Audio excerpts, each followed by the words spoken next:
Hey everybody, I have got a very, very cool product right here that we're going to get installed. Hopefully everything works and we'll get it all installed. This is the Bluetti Charger 1 DC to DC charger. So what is this for? Well, it's from Bluetti, so one can imagine it is for charging power stations. And let me just kind of show you what we got here. So inside we have a user manual.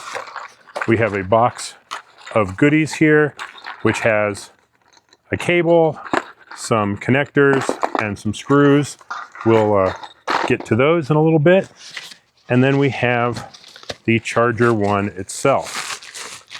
So it is this small little box here. We have to connect this up to the battery of the Jeep. So we're going to run wires from somewhere in the back to the battery. And I'm waiting on an Amazon delivery of some cables so that we can do that. We ordered some 6-gauge wires so that we can go to the input here.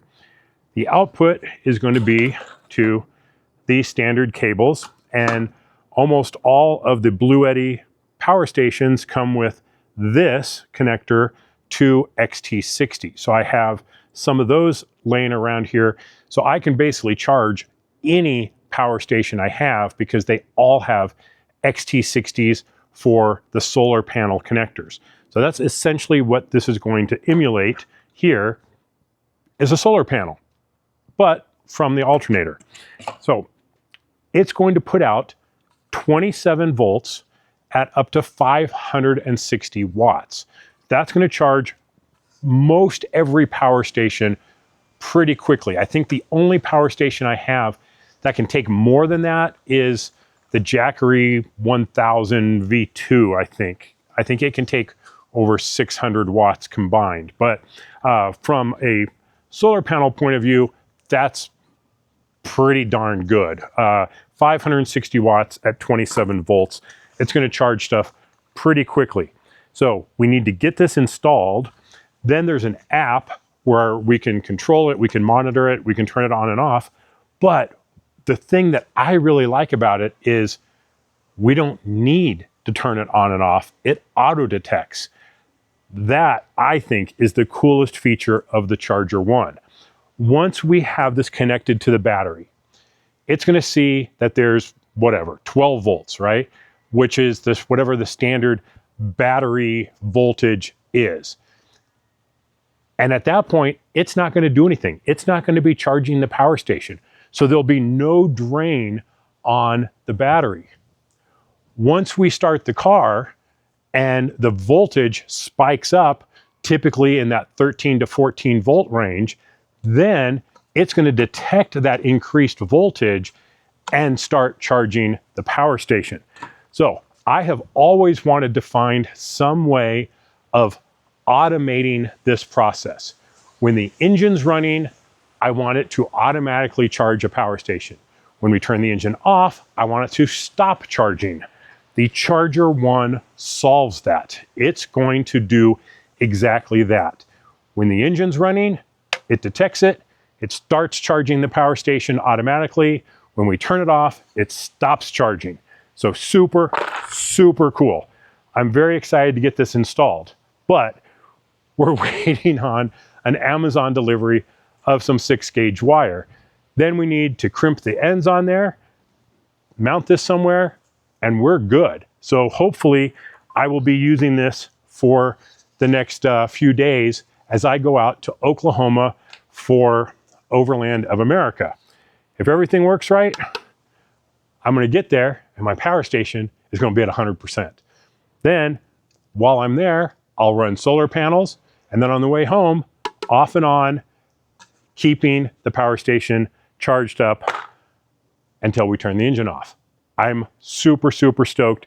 This is a product I have wanted to see for a while or come up with some solution to do this.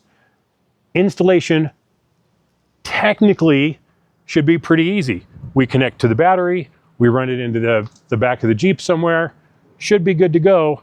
The problem is all the access to my drain plugs where I could run the wires to are covered with skid plates. So I'm not quite sure how I'm going to pull this off yet. I'll figure it out and we'll make it happen. But right now, I'm just waiting for Amazon, and then we're going to get the Charger 1 installed. Okay, we've got the Charger 1 wired up to the battery. We've got the cables coming together here, going into an XT60 into the AC70. This thing only has probably about a 4% charge on it right now, and we'll see how it goes from there. Right now we have this slow blinking green light on there, which tells us flashing green once every 4 seconds tells us the battery voltage is low, in which case it has turned everything off. When we start the Jeep, this should change and start flashing 4 times per second to say that it's starting up. And when it's steady green, then it is fully charging.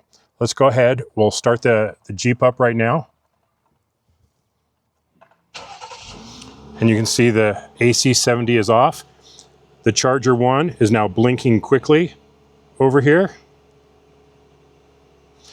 The AC70 started up just like it should if it's getting charging power. And hopefully, all right, we're starting to see charge 140, 160, 200, 225 watts going into it. This should work awesome. Now, it's not going to be quite as powerful as connecting to an inverter and charging it up, but we don't need that kind of power generally. We're not running these things down to such an extent. So that should be pretty well good right there. Now, when we turn the Jeep off, we'll see the Charger 1 should start indicating low voltage. It did. We have no more charging over here, so we're not drawing power from the battery. We're not draining our starter battery. It's only running when the starter's on.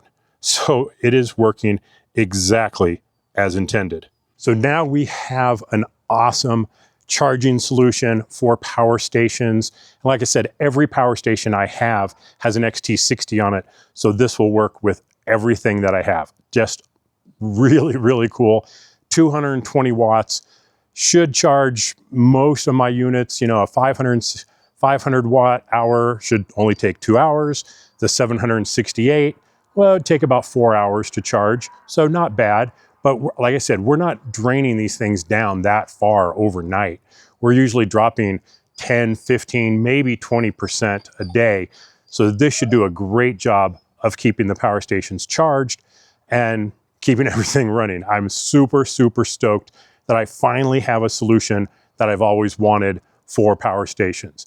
Now, I don't have the pricing on me right now. This is a pre-release that I have here, but it's pretty stinking cool. And you just use the Bluetti app and you can see everything working, which is really cool as well.